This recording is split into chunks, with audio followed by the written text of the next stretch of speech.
Good morning, good afternoon, good evening, whatever time of the day it is that you are joining us. Thank you for doing so. This is another episode of WJ Live, powered by the Western Journal.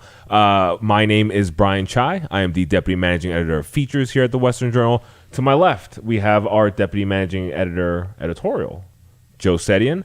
To my right, we have reporter extraordinaire, Andrew Shasha. We've got a whole medley of topics to get to. It has officially been, it's been over 24 hours into the Joe Biden presidency, and we've got some thoughts.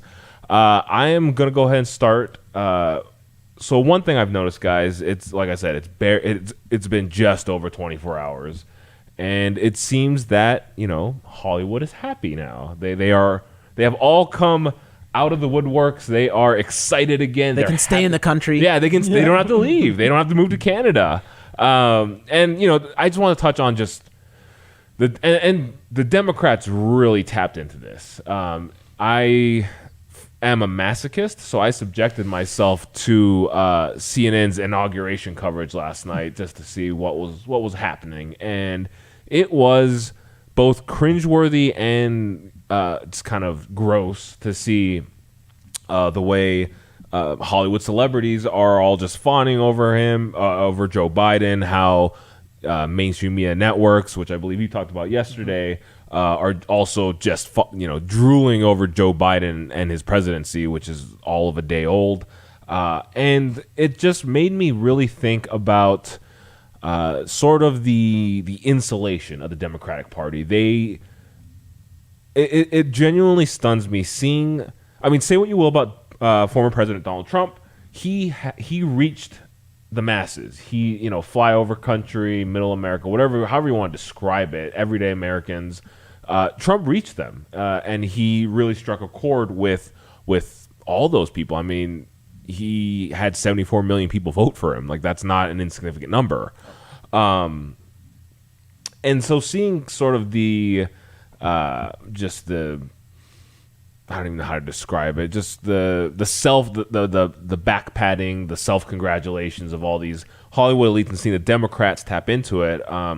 Joe, I wanted to ask you first. Do you think Democrats have learned anything from Trump's time in the office when it comes to reaching everyday Americans, not tapping into there's.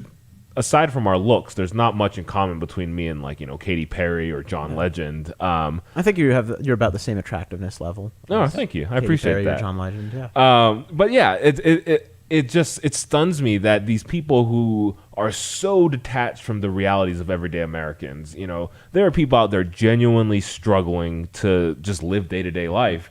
I'm 99% sure Katy Perry and John Legend are not two of the people who are struggling to live everyday life. So, Joe,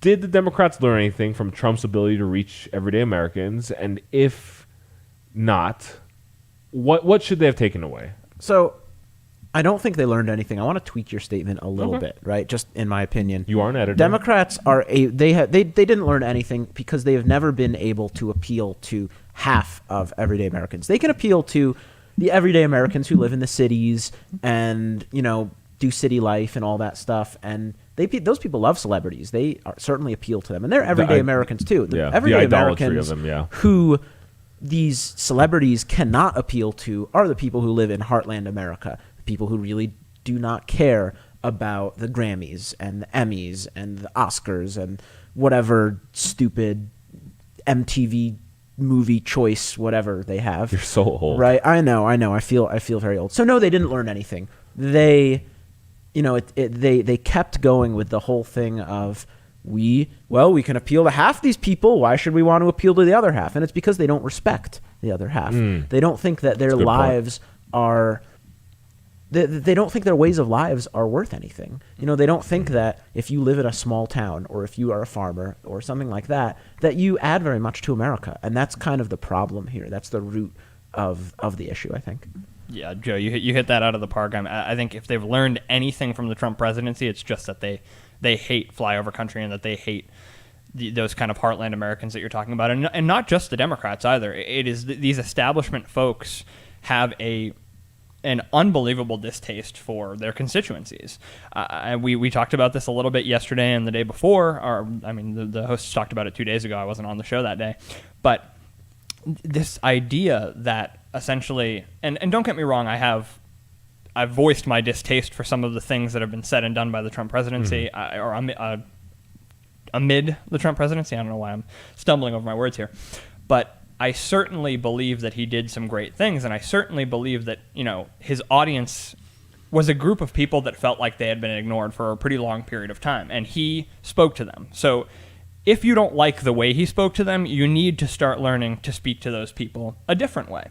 And nobody has learned that. All that they've learned is that they hate Donald Trump and that they hate that constituency. Yes. What they should have learned is how to resonate with love them. Middle America and how to love on them. And they exactly. don't. They do do not. that. No.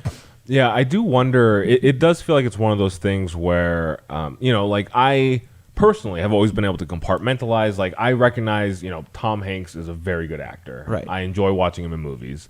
I disagree with him on pretty much anything political. I do wonder if there's an incorrect assumption by Democrats that that's how moderates or conservatives largely feel, as opposed to sort of an actual, not necessarily disdain, but like you said, it's a largely the coastal communities, people in cities who really engage in that idolatry, and it does make me wonder if Democrats, if that's what they think. Like they think people are more like my mindset, as opposed to feeling ignored or unable to relate and stuff like that. I think Go ahead. I think coastal culture has just misplaced the usefulness of celebrity. I think that to say that celebrities should never speak on politics and never speak of things that are important to the country, I think that's short-sighted and misguided. I mean, back to the Second World War, we saw that celebrities have always been something that has kind of propped up sort of a unifying message for the country, at least back in the day. That was the idea, was that when you wanted to rah-rah, when you wanted to unify the country and bring Americans together on what mattered, athletes and celebrities were great for that. And conservatives have celebrities too that they love, who speak out. Exactly. Many fewer celebrities, but there's nothing wrong with celebrities speaking their mind on issues they care about.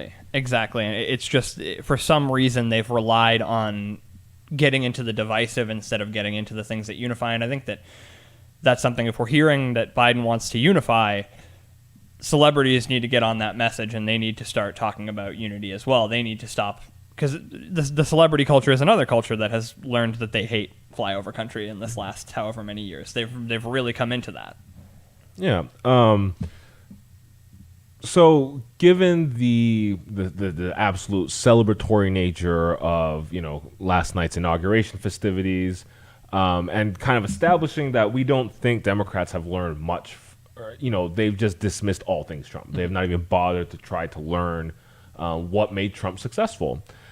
Given all of that, Andrew, I'll kick this over to you first. Do you think what we saw yesterday, the type of just over the just transparent over enthusiasm celebrations, do you think that is a sustainable winning strategy for Democrats, in the immediate future, 2022, 2024, and beyond? Absolutely not. I think you got to separate the idea of Inauguration Day. Inauguration Day, whether you like the president that was elected or not, whether you like the president that is put in power or not, you have to celebrate Inauguration Day. It is a uniquely American celebration of a peaceful transition of power, and people on both sides of the aisle have said that in the last couple weeks, and they've prioritized that, and I think that is important.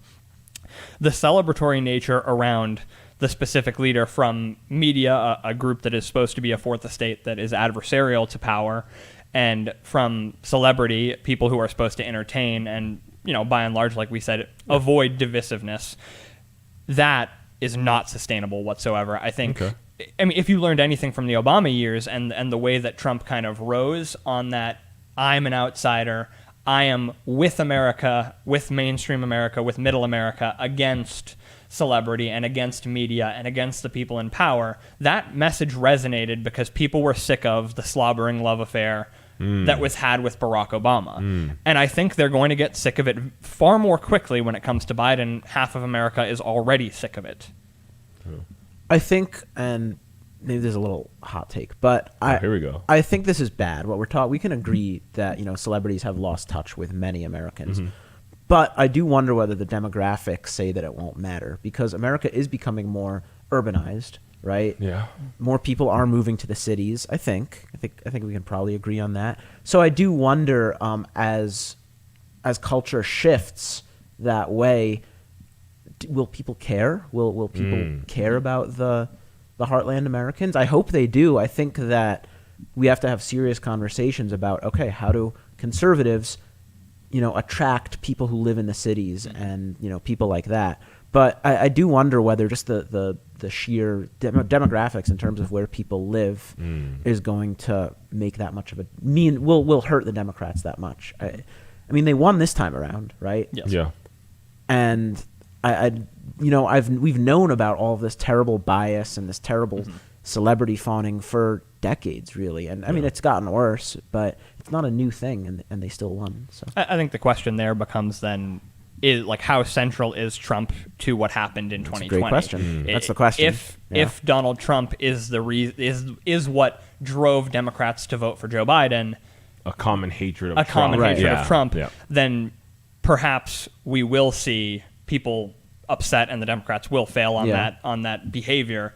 If that wasn't what it was, if it was actually a change in the electorate, if it was a support for Joe Biden and for his message, then it will not change anything, because you're right, they did know about that. Yeah. Unfortunately, it's not just celebrities fawning over Joseph Robinette Biden Jr. It is the media as well. Andrew touched on it as well. It should be an adversarial media. But it is shocking, Joe, and I know you had a few thoughts on that. Yeah, I do, and I particularly want to talk about COVID and sort of the way that the media treats that. Now, we know that for the past year or so, it's no secret that the media has blamed I think it's 400,000 now. They've blamed the 400,000 deaths on Trump. And to be completely honest with you, they have trumpeted the numbers, they've trumpeted the case numbers, they've not trumpeted by made them up, I just mean they have publicized them very, very widely, the death numbers, and they have connected it to Trump as best they can. Their message is, this president, Trump, failed. So my question, and this is sort of tongue-in-cheek, is, okay, are now all the deaths from the coronavirus that are happening between yesterday at noon, or yesterday at noon, and in the future, now, Biden's fault? Because if the media had any honesty, then they would try to tie all of these deaths to Joe Biden. And I'm going to put a tweet on the screen. It's from Brent Scher. He's the editor at the Washington Free Beacon. And he basically said, do you think things are going to get better or worse in terms of COVID under Biden? Since others will likely drop theirs, the Free Beacon will pick up the slack. We'll be updated daily. Watch this space. Now, Washington Free Beacon is a conservative outlet. And the point he's trying to make, which I think is a really, really good one, is the media is not going to be blaring this from the mountaintops as they used to be for the past almost a year, less than that. But because it's Biden now, and they like Biden, and they don't want to tie all of the nasty, the sad tragedy stuff to Biden. So now I will go into one of my questions. Do you think that things are going to get better or worse? First off, just in terms of COVID, under Biden than they were under Trump? I do think they will actually get better because, for one, you see places that were sitting on the sidelines, like Amazon, all of a sudden, they're excited to help out now. They just couldn't wait until, January. Joseph R. Biden, 20th. Joseph Robinette Biden Jr. was inaugurated. Yeah. And actually, I do want to touch just real quickly on your sort of facetious question about, will the media change? We've already seen it. Yeah. Again, like I said, I subjected myself to the CNN inauguration coverage last night, and if you've seen any clip or whatever of CNN before yesterday, you know that anything they do, any programming they do, on the right-hand side, there's like an active counter. Daily tracker. Yeah, the daily tracker. It's very scary COVID and red. And yeah, exactly. That was nowhere to be seen last night, which was, it was inconspicuous by its absence. Great word. But yeah, it's just, I do think it'll get better because I think, I hate to say companies like Amazon and what have you kind of sabotage Trump. subconsciously though, maybe. Yeah, exactly. Like I don't want to say they intentionally did that, because that's a pretty evil thing to do. You're basically putting human lives in a political Because game. you don't like the orange man. Yeah, exactly. So I really hope that's not the case. But man, the cynic in me thinks it might be. It very well could be. And because of that alone, I do think numbers will start getting better. I can guarantee you, the first time we have, a record low in daily COVID deaths, We'll hear about it. Yeah, we will be hearing all about it. Yeah, and we didn't hear about it when things were, getting better. I guess maybe over the summer. Yeah, kind of before the last before spike. all of that. What are your thoughts I mean, on this, Andrew? reasonably, that could have been yesterday. It could have been a record day in case lows yesterday, and they would have said on Biden's inauguration day, Right. record lows, even if that had nothing to do with him. And I think that's the unfortunate thing, is that I think it absolutely is going to get better. I'm going to parrot Biden's own words. I think it's going to get worse before it gets better. We're in the middle of a spike. I think that, today, correct me if I'm wrong, I believe Biden in his first little address to reporters today said that he's expecting to hit 500,000 by the end of the coming month. Yeah. That's 4 to 6 weeks. He's expecting 100,000. That's pretty substantial, and maybe number. he's kind of ballooning the number to have low expectations on his administration. But either way, the sad part is that the success will be given to him no matter what. And I think you can say that Trump handled it better or worse.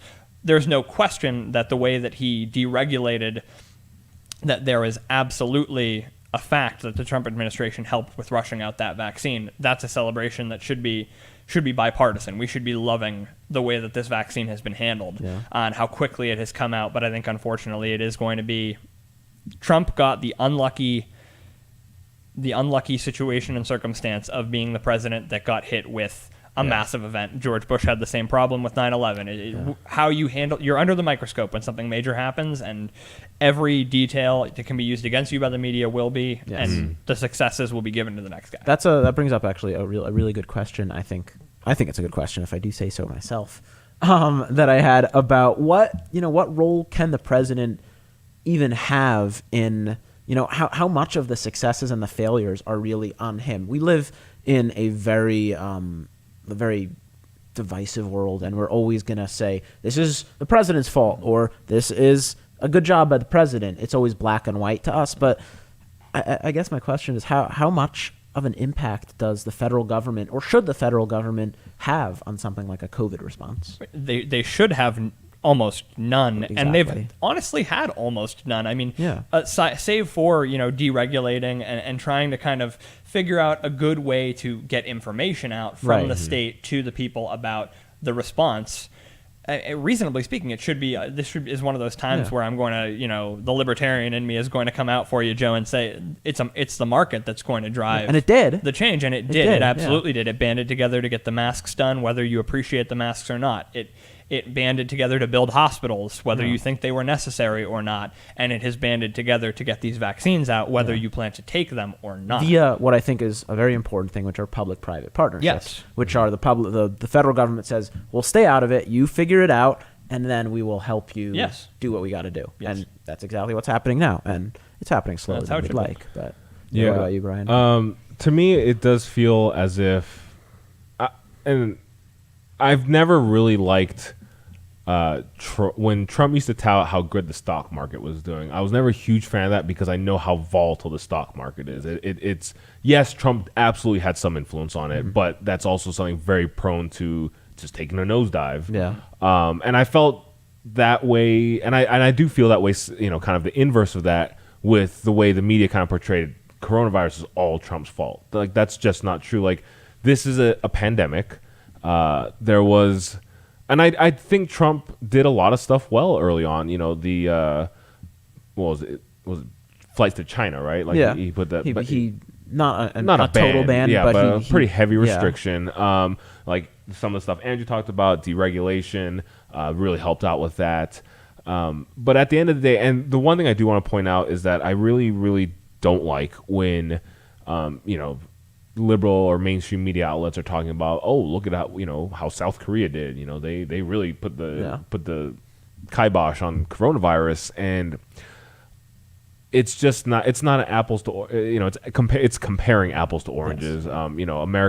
First of all, culture alone is just radically different. We're a much larger country. We're a much larger country. To think that these other countries were able to somewhat stymie coronavirus, that's not a fair application to America or what Trump did. Right. I think to answer your question just straight up, Joe, I don't think government, I don't think any one person or government entity really has that much control over something like coronavirus. I agree. Or at least it shouldn't. Yeah. Right? I mean, there's things that you can do to make it worse, obviously, or, there's Of course. extreme measures you can take, but we don't really think that you should take those extreme measures. I think when it comes down to it, it's really an issue of virtue signaling, because it's the media, again, basically singing the virtues of themselves and the Biden and trying to, push Trump to the back and make us forget about him. The back pages of history. I think that, Andrew, you want to talk about another example. Yeah, no, virtue absolutely. signaling. I think you hit the nail on the head earlier in your segment just about the idea that we have absolutely seen that COVID was, for all intents and purposes, for the media for a large period of time, it was an attempt to drive numbers. Pushing hysteria was going to get people to click on the news. And I think that it was a virtue signal. It was the idea that, Trump did this wrong, and Biden, he's with the scientists. He'll figure it out. Unfortunately, I think another issue where we're going to see quite a bit of that, and we're going to see Biden hop on with the virtue signaling, is his decisions on the environment. Now, in the first 24 hours, we've already seen major moves from the Biden administration on environmentalism. We saw the Keystone Pipeline, which has been debated for years now, and was kind of safe under the Trump administration. It looks like it's in pretty hot water. Biden has, put the kibosh on that, and it's going to be halted. We've also seen that just 3 months after our official departure from the Paris Climate Accord, that the United States is officially re-entering the Paris Climate Agreement. We're back. Trump talked about that on the campaign trail in 2015, that we were going to depart. Another one of these globalist efforts to come together and say, all these countries are going to agree to a system in which no one is actually going to be held accountable to the promise that they make to cut emissions and to push green energy. Now, but again, Trump said we were going to get out of there. He did it towards the end of his presidency. Unfortunately, the official push to get out did not end until November 4th, and now we're back. But what I want to kind of discuss is how meaningless that really is. We're talking about an agreement under which the last several years we have only seen increases in net carbon emissions around the country. In 2018 and 2019, we saw massive global jumps, despite the fact that all of the major world powers agreed to cut their emissions. Surprisingly enough, with President Trump kind of deprioritizing environmentalism, we've seen some pretty big gains in the United States on cuts on emissions. There's pretty big wins on emissions. So what I want to give a hand to the viewers at home. If you shut out the light when you leave for work, if you carpool, you've actually helped the successes with the cuts in emissions in the United States far more than Biden's return to the Paris Climate Agreement ever will. Just to run some numbers, these are some stories that I wrote in the last 2 years about the Paris Climate Agreement and about emissions at year end when it comes to data. We've seen that despite all the squawking, U.S. emissions actually fell in 2019. It was pretty substantially.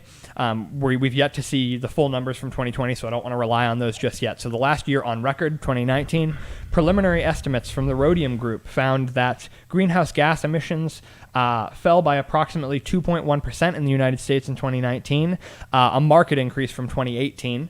We saw that the U.S. saw a record 18% decrease in coal-fired power generation in that year, making it the lowest levels of coal-fired power generation since 1975 in 2019 under the Trump administration. And then the IEA reported that the U.S. led the world in emissions reduction since 2000.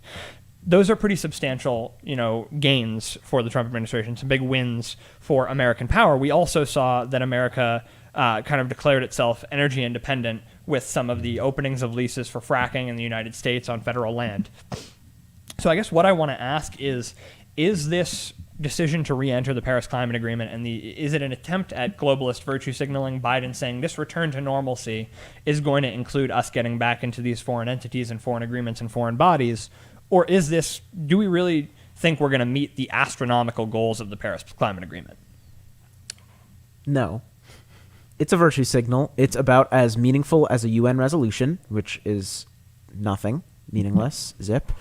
And it's we know that. I mean, I don't think Biden is serious enough about it where we're actually going to try. None of the other countries in the agreement are, really making a huge effort to meet the goals of the climate accord. But no, it's just utterly ridiculous. It really does kind of bother me. It's it's this thing that we did that was meaningless, but that was bad, right? Meaningless bureaucracy things that don't get anything done but are there just because are never a good thing. Mm-hmm. And Trump got rid of it. And it took way too long for that to even happen. It took 3 years or more for us to leave the Paris Climate Agreement. And now Biden's doing it again because it's all just big, one useless, meaningless grift. It doesn't matter. Except the thing is, when you're playing with like countries and agreements of that size, it kind of does matter because it's confusing and because the federal government shouldn't be doing that kind of stuff. Yeah, I mean, Joe hit the nail on the head. I will say, though, just, kind of listening to all those numbers in a row, it really made me realize, I always kind of knew it, but made me rethink that, Trump, it's so weird the way the media and, politicians painted Trump as this tyrant that's going to ruin the planet Earth. Like, he hates Earth. No, he doesn't. Like, he wants to do his fair share to preserve this planet. It's the only one we've got. Fair share to preserve this planet. He just doesn't want to, like, make it a crippling burden on the people currently living here. And, yeah, like Joe said, it is virtue signaling. I'm not an expert on the Paris Climate Agreement, but from what I have gathered on it, it just sounds like kind of like the cool kids club. Hey, we're cool. We're maybe the hippie kids. Hey, we're saving the planet. We care. Yeah, we care. We're saving the planet. Like, it sounds like that on an international level, and I just don't. I guess the part that really confuses me is why so many people. I mean, I guess the Paris Climate Agreement sounds cool, or sounds nice on its face, but you can go green and save the planet and not be in this ridiculous club that's, like, as Joe often likes to call, a grift. I think there's also the extent to which, like you were talking about, Andrew, with the emissions, actually a lot of big wins over the past 4 years. The reason for that is because of the free market. Yes. Now, here's the thing. Climate change is real. Yes. And it is dangerous. It is a problem that we have to deal with. We just have to. It's not fake. It's not made up. But as in almost every case, every instance, government intervention ain't going to solve it. It's going to be the free market. And we've seen that. I mean, we have these companies like Tesla. We have electric cars. And you know what? It's not when states say you have to only build electric cars that progress happens. It's because people want these electric cars because they're going to save them money in the long term. And the more that they build, the cheaper they're going to get. It's just economics. And it's like that for just the climate at large. I mean, eventually it is going to come to a point where using fossil fuels just isn't going to benefit companies economically anymore, and they're going to figure out something else. They already are, and that's the way that climate change is going to be solved, not the government. You're absolutely right. I mean, the government is horrible at picking winners and losers. If there were ever an example, Solyndra, when President Obama tried to kind of push the green energy the first time around, a huge loser. And I guess what I want to get at now, like after that, and you brought it up, Ryan, this cool kids club, the people who hold climate policy sacrosanct. If Biden was taking this seriously, this is something that would hinder the economy greatly. It's why none of the, correct me if I'm wrong, none of the countries that have actually signed on to this agreement are on track to hit goal. None of the sizable powers, at least. And so what I want to ask is, for people who actually do want to hold those policies sacrosanct, who want to hit, net neutral in the next 15 to 20 years, is it worth it for America to sign on and martyr itself and martyr its own economy when we know China and India and some of the other world powers absolutely will not be meeting their end of the bargain? Does it even make sense? And how do we get that across? If not, how do we get that across to these environmentalists that it's not worth it unless everyone is truly on board and accountability is paramount? Oof. I mean, the key word there is accountability. I just don't think government bureaucrats care all that much about accountability. It's not about actual accomplishments and what you do. It's about what you can sell to people. And by sell, by that I mean it's what you can convince the masses of. If I have so many friends who genuinely believe the Paris Climate Agreement is a good deal, and when I ask them why, they're like, "Oh, it's saving the planet." How? And then that conversation kind of goes off the rails. But yeah, that's much more important to them than any actual accountability. I do want to say, Joe, real quick, I personally do think climate change is a thing. I do know some people think it's a disputed science. It is probably one of the trickier things any politician is going to have to deal with. Because I think we can all agree, let's be good to the planet. Yes. I think we can all agree on that. God's given us Earth, and we should be good stewards of it. Exactly. So I just had to throw my 2 cents in there. But, Joe, I'll let you go ahead and tackle Andrew's question. Yeah, can you basically you threw me off there a little bit. Sorry. But no, I got it. No, because with all of these countries, all of them doing it, people don't want to think. When it comes to big picture stuff like this, they don't want to think about the actual ramifications. So they just want to think about the idea. It gives them a warm, fuzzy feeling inside to know, oh, we're in the Paris Climate Agreement. I don't actually have to do anything. I just have to know that we're in the accord and the Earth is going to get better because of that. And it's meaningless, but it makes you feel like you're accomplishing something even when you're not. It's the same reason that you hashtag activism. You put a hashtag on Twitter and you pretend like you've actually made a difference when you haven't.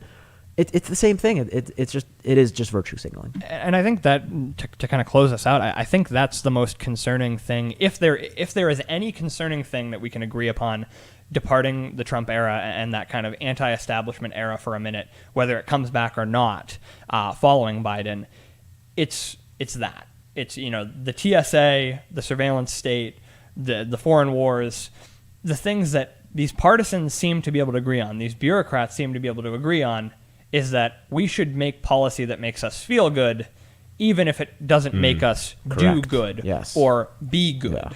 Yeah. And that's, I think, the most concerning thing. Exactly. Yeah. That's couldn't have said it better myself, Andrew. Thank you so much for watching us today, guys. Just as a reminder, this is WJ Live, where we only have 2 mandatory things: the truth and collared shirts. WJ Live, you can catch us every weekday, 5 p.m. Eastern, 2 p.m. Pacific.